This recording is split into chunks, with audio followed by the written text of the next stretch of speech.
this. I was struck by the difference from week 1 to week 17. Eagles lost to Washington way back in week 1. Remember, it was a 17-point lead that was wiped out. Is that what it was all the way back in week 1? It was the mirror image of the prior week 1 when Washington was up 17-0. Anyway, the post-game celebration in the locker room, what a difference, and kudos to the teams out there that have adjusted and adapted. I remember being stunned by the post-game with the no masks and everyone bunched together after week 1. Week 17, a huge difference as people take it more seriously, as teams try to avoid outbreaks, and now as Washington moves toward the postseason, trying to keep their guys healthy and available to play. They'll be hosting the Buccaneers on Saturday night on NBC. And kudos to Washington for all the dysfunction, plenty of it self-created. But still, they got the right coach to lead them through it. First year on the job. Division champs. Congratulations to Ron Rivera and to Alex Smith. Rivera, fringe coach of the year candidate. Alex Smith, definite comeback player of the year winner. Yeah, no, definite. Unbelievable story. I mean, the organization's been through a lot this year from like every angle there is. I mean, holy cow, off the field, on the field, the name change, everything like that. But they persevered, and I think, like you said, it is about Ron Rivera. He's just got a way about him.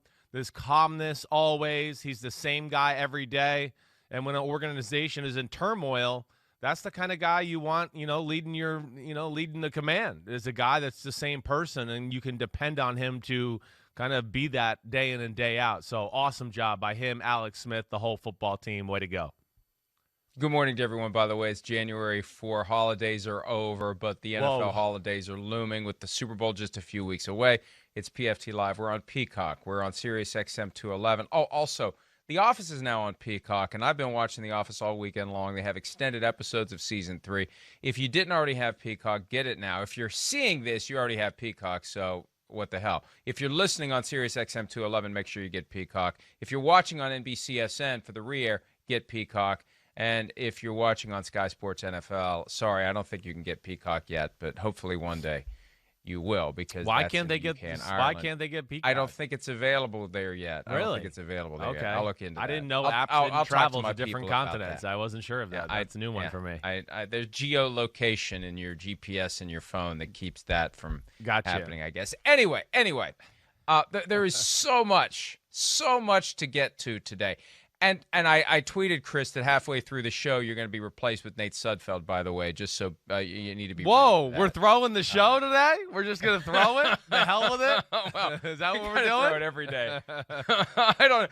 In this case, Nate Sudfeld possibly will be an upgrade. I don't know. I haven't heard or seen Nate Sudfeld talk about football. Trying to win the show, then. Yeah, okay. I have seen him play football, and man, what a way for this all to come down after the Cowboys and the Giants fight and scratch and claw through an elimination game where the loser's out and the winner just has to go home, get some popcorn, make some brisket, have a beer or two, settle in, and see if the Eagles can knock off Washington. You and I both thought that they would, and I think if they had left Jalen Hurts in wire to wire, they would have. But it was not to be, because with the game still very much in hand, with the Eagles still very much in position to win, out went Jalen Hurts and in went Nate Sudfeld. And before we say anything farther, we have to give Doug Pederson a chance to explain himself. Here's the man who supposedly made the decision after the game, explaining why Hurts went out and Sudfeld went in. I was coaching and to win. Yes, that was my decision solely. Nate has obviously been here for 4 years, and I felt that he deserved an opportunity to get some snaps. And listen, if there's anything out there that thinks that I was not trying to win the game, I mean, Ertz is out there, Brandon Graham's out there, Darius Slay's out there.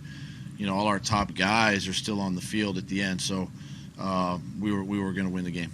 My question to you then is, why would you do that? Is this just for the draft picks, or is this something else that we're missing here? Pretty simple. I wanted to get the plan this week was to get Nate some time, and I felt like it was the time to get him in the game. That had all of the demeanor and cadence of something that had been rehearsed over and over again in his hotel room mirror, didn't it? Like, he knew this was coming. Sure. He'd practiced it. I don't buy it. You don't buy it. No one bought it. We don't need to see Nate Sudfeld. We know what Nate Sudfeld is. And, of course, they do. He isn't. Right. They know what Nate Sudfeld is. I've seen him every day for 4 years. And look, here's where I am upset more than anything else. And we were texting deep into the night about this issue and the ethics of it. And I've been a proponent for years. Once you're out of the playoffs, what's the point? If you can get a higher spot in the draft, what is the point? It felt different last night, though, because it was a primetime game and because of all the tentacles that applied here with Washington winning in, and if Washington loses, the Giants get in, and it's the last game of the season. And reasonable minds may disagree on this, but I think the last game of the season has an extra little oomph to it. And I think if the NFL had any idea this was going to happen, the NFL doesn't pick that game. Maybe the NFL goes with no game in prime time if they have any idea that the Eagles aren't going to be committed to trying to win it. And I'm pissed at myself, sorry, London, that I didn't see this coming, because this meshes with the thing that I've been advocating for years. Sure. Because it is, on the surface, very smart to go from 9 to 6, which is what happened for the Philadelphia Eagles, Chris. Right. But there's something about it that doesn't sit well with me, and it very well could be. I just didn't see it coming, and I'm upset with myself for not seeing it coming. And the fact that the Eagles did it makes me upset with myself that I didn't see it coming. And maybe that's why it bothers me. I don't know. Maybe this isn't integrity of the game. Maybe it's just I wish I would have seen it coming, so I could have been saying all week long, watch out, in the second half, watch out. Philly's going to mail. I just didn't see it. I felt like in Week 17, the last game of the season, with an opportunity for Jalen Hurts to, put more hay in the barn and show the Eagles that he can get it. I just thought they would go for it. I did too. I did. I can't lie.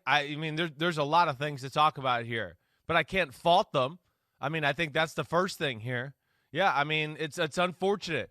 Mike, you've talked about it a lot, like you just alluded to. You really have. You've brought it up. You've talked about how much sense it makes. You've talked about the 2014 Tampa Bay Buccaneers, right, and how they kind of did it the last game of the year and all those things. You've brought up another example or two throughout my time knowing you. This is the first time it's happened on the stage like you're talking about, and on the big stage. It's Sunday Night Football, another team in the NFL. Their season is in the balance because of this, and it was just egregiously thrown in our face. Like, at what point did you think, like, when it was 17-14 and they went for the touchdown, were you sold at that point they were, like, throwing the game, or were you just going, it's Doug Pederson, he's aggressive? Because I will say, when they were down there, I think it was 4th and 4, right, on the goal line, Jalen Hurts had the little scramble to the left, had a guy open, threw it short, right, made a nice play to do all that. But at that point, were you thinking, ooh, are they trying to throw this, or is this Doug Pederson being, Johnny Analytics? So when did it kind of sink in for you, or when you saw Sudfeld warming up? Oh, yeah, it's funny because we do a digital taping right after halftime, Rodney Harrison, Tony Dungy, Mike Tirico, and me, and just as we were wrapping that 4th down play was happening, and we all kind of like, analytics. That's what Tony said. Analytics. I got to go for it on 4th and 4, not kick the field goal. What's he thinking? I got to be aggressive. All the stuff that we've had fun with over time. Nobody said, he's throwing the game. By the time I got back downstairs from my studio, and Shireen Williams had texted to all the PFT writers something along the lines of, is he actually going to put Nate Sudfeld in the game? What the hell is he thinking? That was when I was like, that's when it started to hit me that this was happening. And even though it should have been obvious, it just was hard to process. Like you said, it's playing out on a big stage. It's playing out with stakes involved for two other teams, for Washington and for the Giants. It had this strange confluence of factors that makes it harder to pull it off. And that was what someone who's been involved with the NFL for over 30 years now pointed out to me last night, because this was creating a ton of buzz. Yeah. And the idea is it makes sense, but doing it hurts your team culturally. Right. It has a toll. It has a price. And the difference, and as we worked this through last night, Chris, one of the things that kind of stood out for me, it's one thing if you're tanking to be the worst team in the NFL and get the first overall pick, because a lot of those guys that helped you be 1-15, 2-14, 0-16, they're not going to be there next year anyway. Get the hell out. Who cares if you're upset? Right. Too bad. You should have played better so we weren't in position to try to get the first pick. For the Eagles, it's different. A lot of those guys are going to be back next year, and they're out there on the last night of the season. It's got, as we've, and it first kind of dawned on me with the Texans, Lions, and Thanksgiving. There's a bowl game quality to it where you're people are watching you play, and we're out here and we're playing hard, and we got a chance to screw things up for Washington. And wait a minute, we're not trying. We're just pulling the plug now. Yeah, it's going to be a lot of damage that needs to be undone, and I don't think the Eagles thought all that through before they decided to implement this plan, which I don't think came from Doug Pederson. I think it came from higher in the organization. Yeah, I would imagine so, too. I would think this is a total organizational decision, owner, GM, everybody involved, to go this route. And, I mean, I was just going to go that direction, too, before you said it, because that's the other reason we don't see it. You kind of explained it right. Yeah, maybe it's those teams that are 0 and whatever or 1 and whatever, but it's rare where you see a team like this who was still in the playoff race last week, who's had many press conferences this year that, we're doing everything we can to win and do all those things. And then, as Doug Pederson mentioned, all those guys were out there playing, putting their butts on the line in one of the more dangerous sports in the whole world, and the organization wasn't really trying to win. And that's where guys will go home and go, that's BS, and they'll have a beer with each other later today and go, that's BS. And then they're going to talk about that in the offseason and go, man, I don't know. Do I trust Coach? Did he lie to us? Those things are going to be part of it. That's why teams don't do that. That's why I don't think a lot of the big-time coaches would fold tents like that and those kind of things, because they don't want to set that culture and get it going. So I do think that's a very delicate balance there. And they obviously thought the 3 picks were worth, and Doug Peterson's people skills could overcome it. And I don't doubt that, because Doug Pederson, he does have amazing people skills, and that team loves him. It reminds me in a weird sort of way of all the damage that Pete Carroll had to undo after the decision to throw and not run at the goal line in Super Bowl 49. Right. It stuck with guys. It didn't go away. And ultimately, I think they had to just part ways with multiple players before they were going to wash that out of the organization. That may be what the Eagles have acquired here. And when you consider, on paper, the value, and this isn't apples to apples, but 3 spots in the top 10, what's that worth to go from 9 to 6? When the Jets moved from 6 to 3 in 2018 to get in position to get Sam Darnold, they gave up 2 second-round picks in 2018 and a second-round pick in 2019. So it was worth 3 second-round picks. High-value players that can form a significant part of the nucleus of your team, given up by the Jets to just go from 6 to 3.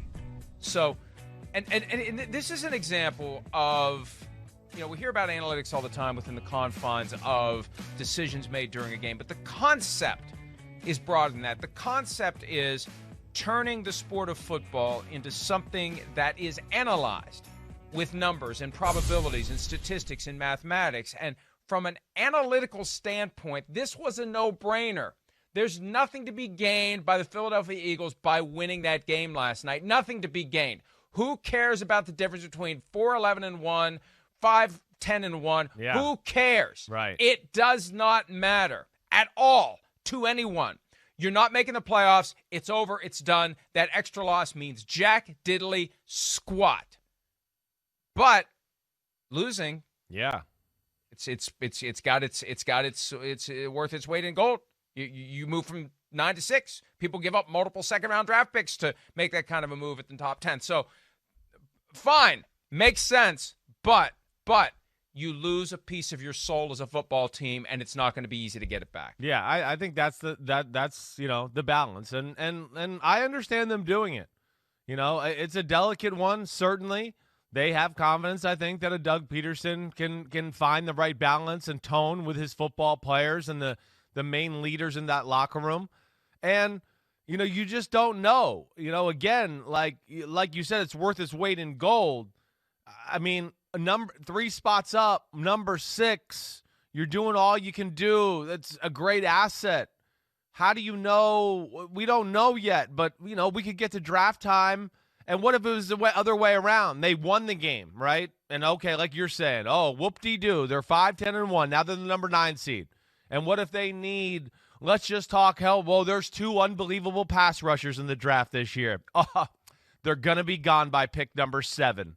Then you're going to go, what was that win at the end of the year worth it? When we have a guy here that we think could have changed our team next year. So that's what they're banking on, that they're going to have a position or at least teams who are willing to want to trade up to that position, and it's going to improve their team that way. So I think there's a lot into that. I'm with you, Mike. Here's the other part of it, and let me just ask you this, because this has occurred to me as, watching the game there last night. I mean, do they do this last night? We know to lose the football game, but is it also a double whammy of let's maybe still try to save the Carson Wentz thing and not let Jalen Hurts win the game and have to hear that and go into the offseason with that? Are Doug Pederson and Howie Roseman still trying to salvage that situation? That's just one angle that popped up to my head, too, that they didn't want to win that game and have to deal with that conversation because Carson Wentz is their guy. I don't know. What's your thought on that? I agree with you completely. Especially because of what we talked about during the pregame show and what I reported yesterday at PFT and talked about it last night. They want to get past this season. They're going to press pause. They're going to get some distance, and then they're going to sit down and make a decision about what the quarterback position will be in 2021. Will Wentz be reinstalled as the starter? Will there be an open competition between Wentz and Jalen Hurts, or will Jalen Hurts keep the job? That's decision number 1. Yeah. But they still believe in Carson Wentz. And if you go back and look at some other franchise quarterbacks early in their careers, Ben Roethlisberger, 3rd year of his career, he had a regression. It didn't last. Sure. Peyton Manning, the Jim Mora playoffs year, they were 6-10. Yeah. Peyton Manning was People like forget 26 that. touchdown passes, 23 interceptions. Right. He regressed in year 4 of his career. Right. And they fixed him. And so there's a belief that they're going to fix him. They've given up too much.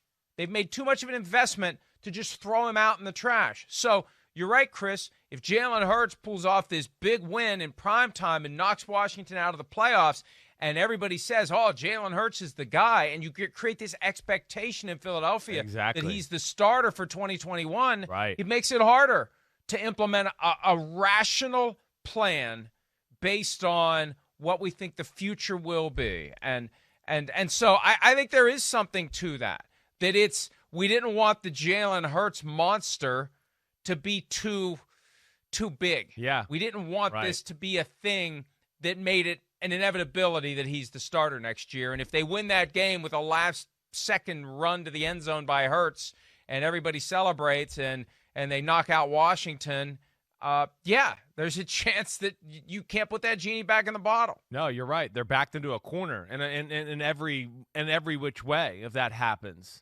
Let alone you lose the 3 spots in the draft. So, I mean, that to me, I think in totality is really what was done here. Yeah, 3 spots in the draft. There's a lot of value. Sorry it was on Sunday Night Football. And, they teased the country there for a little while to think, oh, my gosh, and especially me and my little son, Philip Sims. I mean, his name's Phil Sims. We were rooting for the damn Eagles. We wanted the Giants to get in the damn playoffs. So we were pissed sitting there. But regardless, they did what they thought was best for their organization. And they, more than any other team, I think, in the league, are headed towards the most interesting offseason in all of football. So they had to approach it delicately. I mean, it's really interesting. You laid it out there. It's a guy they traded for. He's the number 2 pick of the draft. He's played at an MVP level. He's carried the team in 2019. This year he fell apart and looked like crap. They drafted a guy who's got some following. He's got a great charisma and leadership to him. He played well. And if Jalen Hurts wins, they can't get rid of either guy, or they're not going to win. They're in a no-win situation. They try to get rid of Jalen Hurts. People are going to go, how could you do that? He should be the guy, right? And if Jalen Hurts wins, Carson Wentz's their leverage to ask for a trade or anything like that is going to go way, way down too, because people are just going to go, well, Philadelphia, they want Jalen Hurts, and they got to get rid of Carson Wentz. This isn't going to work. So I think from all those, things, it makes sense. And I think ideally they'd like to find a way to keep both on the roster because of all teams in the NFL, the Eagles understand the value of having two capable quarterbacks.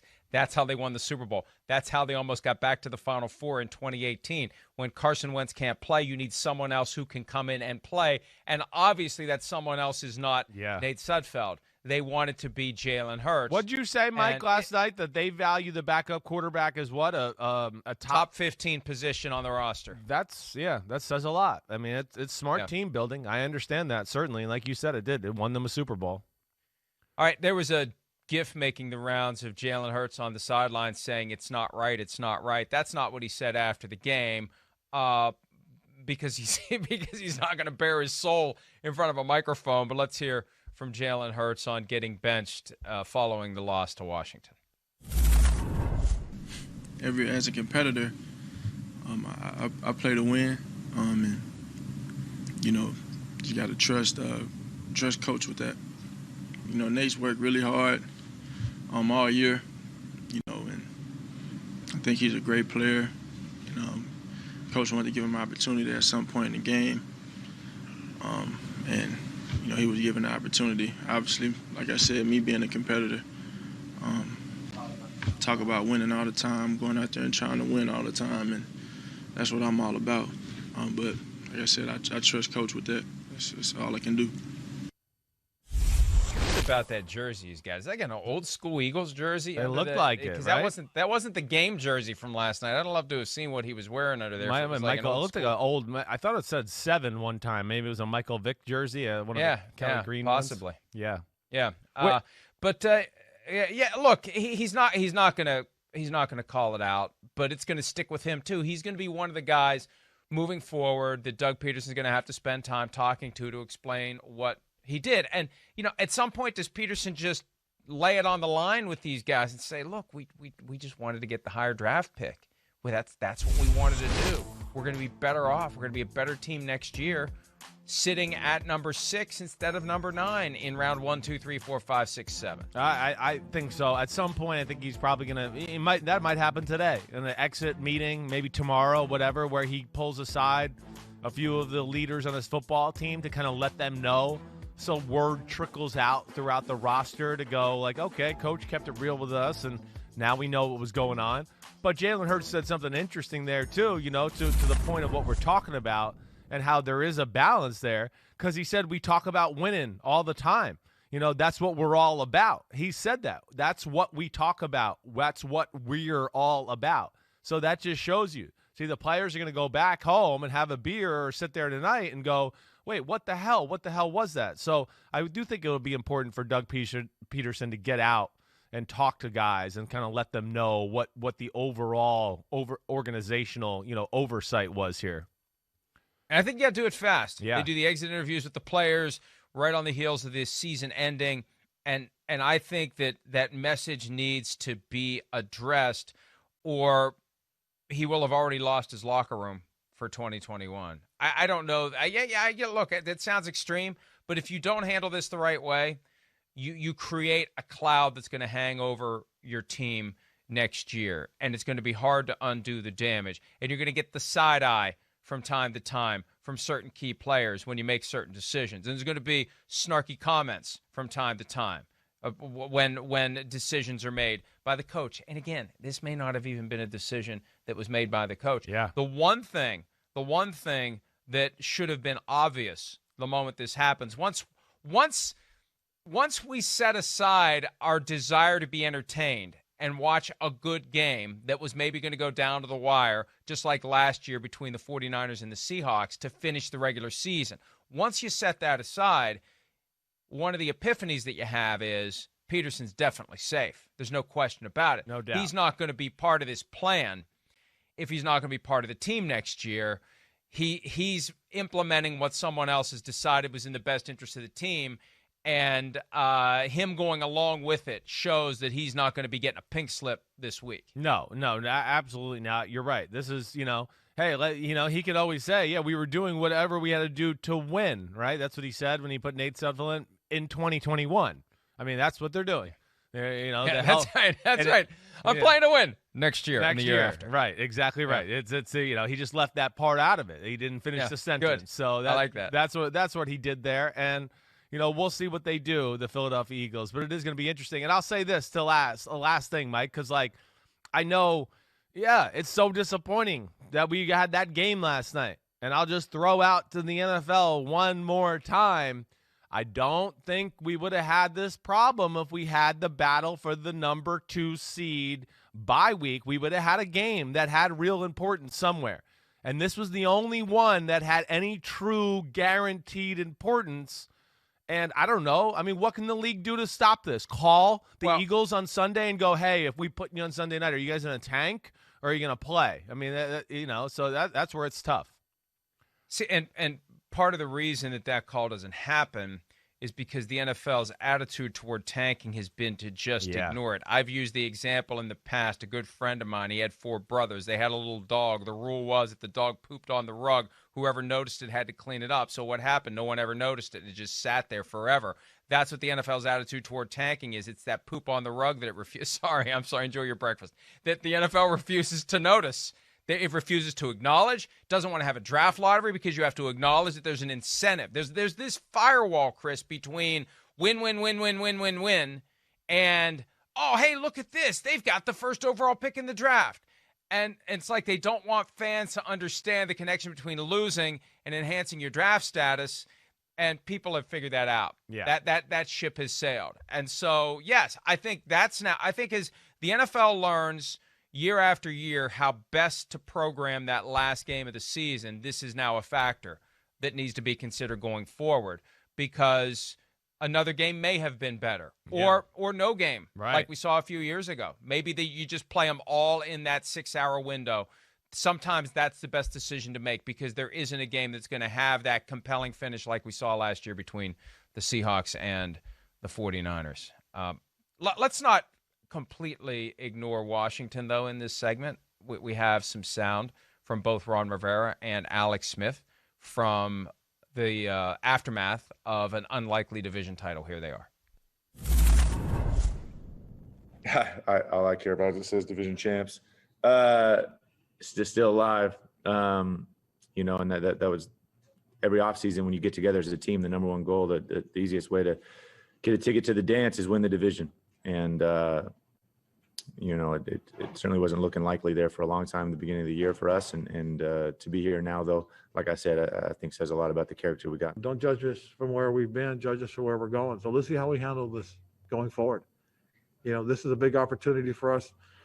I love what they said about just getting in. And that's all we needed was a chance to get in. We'll see what happens. We're going to play against a very good football team with, a lot of good football players. And so I'm excited about it.